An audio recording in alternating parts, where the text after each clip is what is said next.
आज़ादी का अमृत महोत्सव के तहत स्वाधीनता संग्राम से जुड़ी कहानियों को हम आपके सामने ला रहे हैं। आज़ादी के सफ़र की कड़ी में आज हम बात करेंगे जाने माने गांधीवादी नेता कमलपति त्रिपाठी की। आइए देखते हैं खास रिपोर्ट।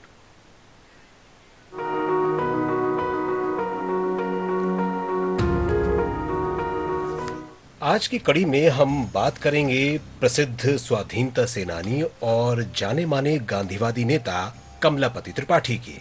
इनका जन्म 3 सितंबर 1905 को हुआ था। कमलापति त्रिपाठी ने हिंदी समाचार पत्र आज में पत्रकार के रूप में करियर की शुरुआत की और बाद में अपना अखबार संसार निकाला। वे 2 टैबलॉयड अखबारों के भी संपादक रहे।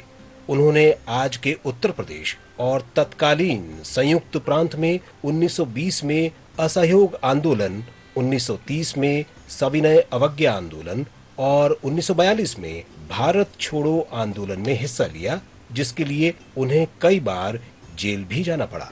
कमलापति त्रिपाठी को संयुक्त प्रांत से संविधान सभा के लिए चुना गया और उन्होंने भारत के संविधान का मसौदा तैयार करने में महत्वपूर्ण भूमिका निभाई। वे इंडिया दैट इज भारत को संशोधित करने को लेकर दिए अपने भाषण के लिए बहुत प्रसिद्ध हुए।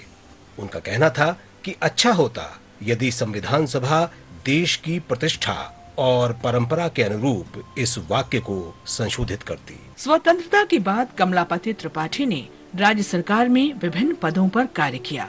वे 1969 में उत्तर प्रदेश के उप मुख्यमंत्री और 1971 में मुख्यमंत्री बने।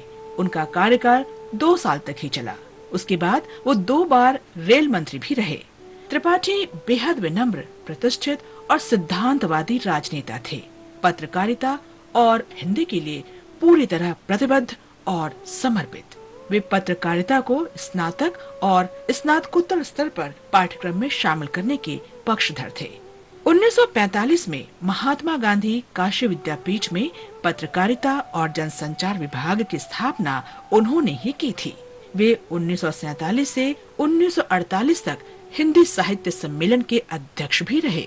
बापू और भारत, बापू और मानवता तथा फ्रीडम मूवमेंट एंड आफ्टरवर्ड सहित कमलापति के महत्वपूर्ण कार्य इस बात का प्रमाण है कि उन्हें गांधी जी से कितना अधिक प्रेम था। पंडित कमलापति सभी के लिए प्रेरणा स्रोत और मार्गदर्शक थे। पारंपरिक प्रतिबद्धताओं को अक्षुण्ण रखते हुए आधुनिक युग की तेजी से बदलती स्थितियों के साथ जुड़े रहने की उनकी अनूठी खूबी बहुत प्रसिद्ध है। उनका व्यक्तित्व धार्मिक विश्वासों और धर्मनिरपेक्षता का संतुलन और संगम था। वे जन नेता थे और जाति या धर्म पर विचार किए बिना सबके साथ समान व्यवहार करने पर विश्वास रखते थे। सच्चे राष्ट्रवादी, सिद्धांतवादी नेता, विकास पुरुष और जनोन्मुखी राजनेता के रूप में उन्हें सदैव याद किया जाएगा।